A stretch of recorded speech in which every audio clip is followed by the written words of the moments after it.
You are not fantasizing about them because they are special. You are fantasizing because your mind found a place where reality cannot reject you. This is the part nobody wants to admit because it feels more romantic to say, I cannot stop thinking about them. It sounds deep, cinematic, almost poetic. Like you are in a tragic film where everyone is beautiful, emotionally unavailable, and standing near a window. But most of the time, you are not thinking about the real person. You are thinking about the movie your mind made out of them. The version where they finally choose you. The version where they suddenly understand your worth.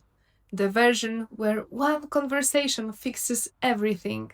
The version where they come back different, softer, emotionally literate, a miracle, basically. And the dangerous thing is this: the person in your head is easier to love than the person in front of you. Because the person in your head can't disappoint you unless you write the scene that way. They cannot leave you unread, they cannot give you mixed signals, they cannot ruin the fantasy by being exactly who they are. So your mind keeps going back there, not because the fantasy is true, but because the fantasy is useful. It gives you a place to feel chosen without having to risk being chosen in real life. Intimacy without vulnerability. Hope without evidence. A whole relationship without the terrible inconvenience of another actual person participating. And today, we are not going to shame that. Because if you are fantasizing about someone obsessively, you are not crazy, you're not pathetic, and you're not weak. But you are probably hungry, and your mind has turned one person into a private restaurant where you keep ordering feelings they never actually served.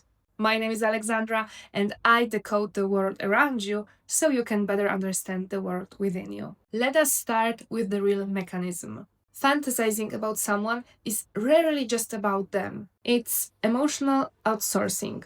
You take a feeling you do not know how to create in your real life and you attach it to a person. Then, every time you want that feeling, you visit them in your head. Maybe they represent being chosen. Maybe they represent being desired. Maybe they represent proof that you are unforgettable. Or maybe they represent the version of you who is finally magnetic, desired, wanted, alive. And that is why it's so hard to stop. You are not just losing a person, you are losing the emotional room you built around them. And some of you have decorated that room beautifully. There is lighting, there is soundtrack. Yeah, I know that you have a Spotify playlist. There are imaginary conversations where you are finally calm and articulate instead of saying something strange and then thinking about it for next 6 months. In the fantasy, you are not needy, you are mysterious. You are not waiting, you are being pursued. This is where the fantasy becomes dangerous. It starts translating absence into meaning. They don't text, and your mind says, maybe they're scared of how much they feel. They give you crumbs, and your mind says, maybe they're opening up slowly. They are vague, and your mind says, maybe this is complicated. Maybe. Or maybe the reality is much simpler and much less flattering to the movie. If you want to stop fantasizing, the first step is not to force yourself to stop thinking about them. That usually makes the thought louder. The first step is to ask, what feeling am I outsourcing to this person? Because that is the thing you actually need to get back. Let me know in the comments if this is resonating so far. Here is a simple way to see what's happening. There are three versions of this person: the real person, the evidence, and the movie. The real person is the actual human being. Complicated, limited, inconsistent, maybe. Attractive, maybe. Probably not written by God specifically as the final boss of your emotional development, even though you may feel that way. The evidence is what they actually do, how they communicate, how they show up, how they treat you when there is nothing to gain, whether their word and actions live in the same house. whether you feel peaceful around them.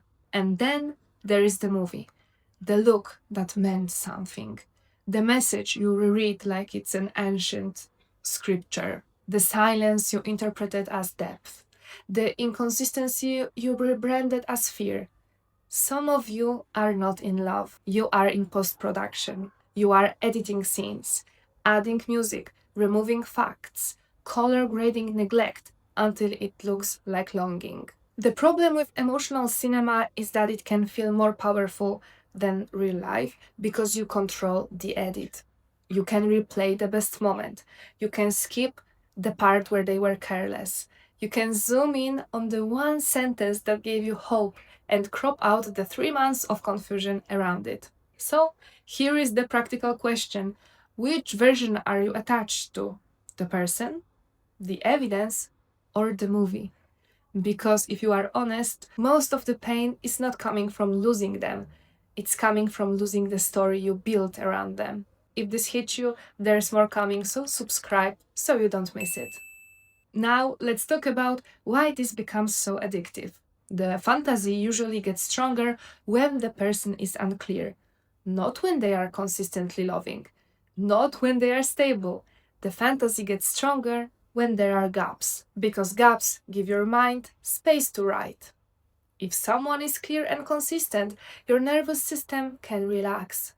You know where you stand. But when someone is hot and cold, your mind starts working overtime.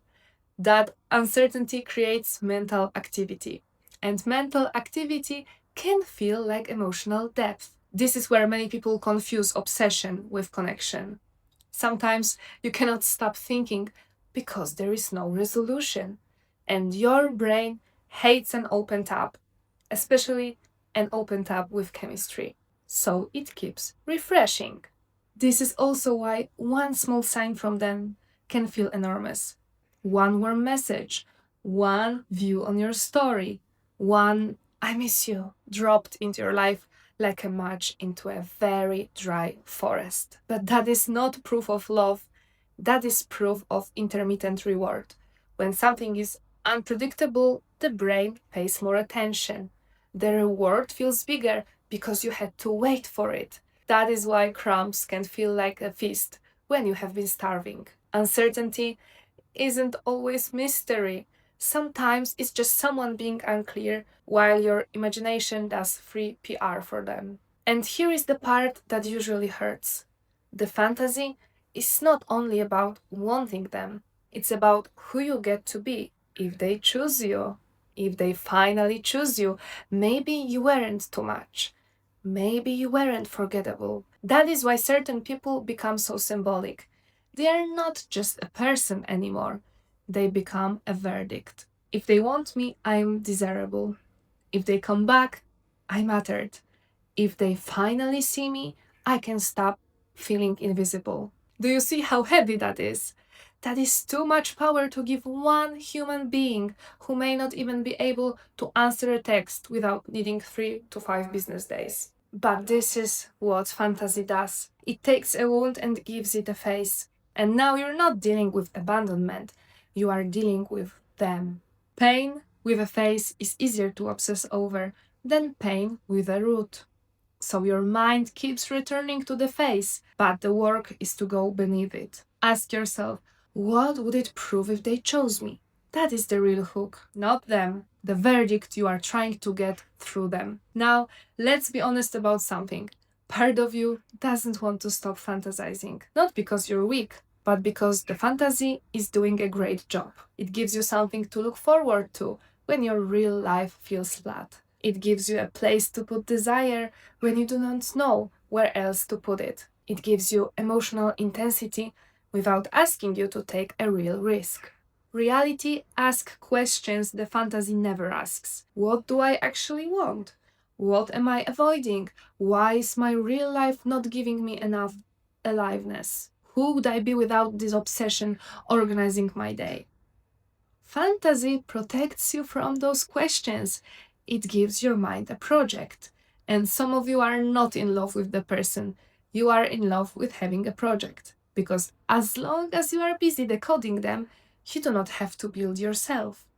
As long as your emotional energy is invested in the possibility of them, you don't have to grieve the reality of them. That is why just stop thinking about them doesn't work. The fantasy isn't just a thought, it's a coping strategy.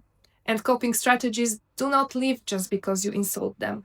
You have to understand what they are protecting. So, how do you actually stop? You stop feeding the movie. Not by shaming yourself, not by trying to become emotionally superior overnight, practically. First, stop collecting material. Every time you check their profile, reread old messages, analyze their tone, ask your friend what she thinks. You are not healing, you are feeding the movie. And the movie doesn't need much. It can survive on one profile view, one old screenshot, one coincidence, one maybe. Your fantasy is basically a very dramatic plant. Give it one drop of attention, and suddenly it has roots in the walls. So, you need a rule: no new material, mute, unfollow if you need to, stop rereading, stop giving your mind fresh footage and then acting shocked when it releases a new season. Second, separate facts from feel. Take a page and divide it into two columns. Facts are what happened. They texted inconsistently. They were warm sometimes and unavailable other times. They said something beautiful but didn't build anything stable. And film is what you added. They are scared. They will come back. They have never felt this before. The timing is wrong. The silence means they care too much. Maybe some of that is true, but if you cannot prove it through behavior, it does not get to run your life. Facts only, because the fantasy feeds on interpretation and reality lives in behavior. Third, take back the feeling. If you only remove the person and do not retrieve what they represented, you will just find another face for the same fantasy. Ask yourself, what feeling was I trying to access through them? If they represented desire, where are you refusing to desire your own life? If they represented being chosen, where are you still waiting for external permission to choose yourself? If they represented aliveness, where has your life become so dull that longing feels like the only place with color? The goal is not to convince yourself you never wanted them. That is usually fake and everyone can feel it. The goal is to say, I can admit they brought something alive in me, but now it's my job to bring that feeling back into my own life. If the fantasy made you feel beautiful, start acting like someone who tends to her beauty. If it made you feel interesting, return to the parts of your life that make you interesting. You are not trying to kill desire, you are trying to bring it home. The hardest part is closing the loop, because fantasy loves an open ending. Maybe one day, maybe they will change. Maybe if I become more healed, more unavailable, they will finally see what they lost. Maybe it's a very expensive word. It can keep you emotionally subscribed to a life you are not living. Sometimes, to stop fantasizing, you need to make a decision without getting the perfect ending. You may never get the closure, the conversation, the apology. You may never get the scene where they stand in the rain and explain that they were emotionally unavailable, but now they are sure. But closure is not always a conversation they finally agree to have. Sometimes closure is you saying, I may never get a clear answer from them, but I can stop building my life around the question. So create your own ending. Not dramatic, not hateful, clean. You do not need to know what this could have been. You need to respect what it is. You do not need them to be the villain for you to live the fantasy. You can miss the movie and still stop watching it. When you stop fantasizing, it may feel worse for a while before it feels better. Not because stopping is wrong, but because your brain is losing a coping strategy. It will try to replay the scenes. It will justify one check.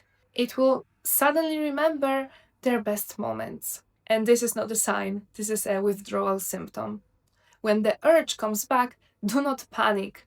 Say, my brain is asking for the old movie. Then redirect it.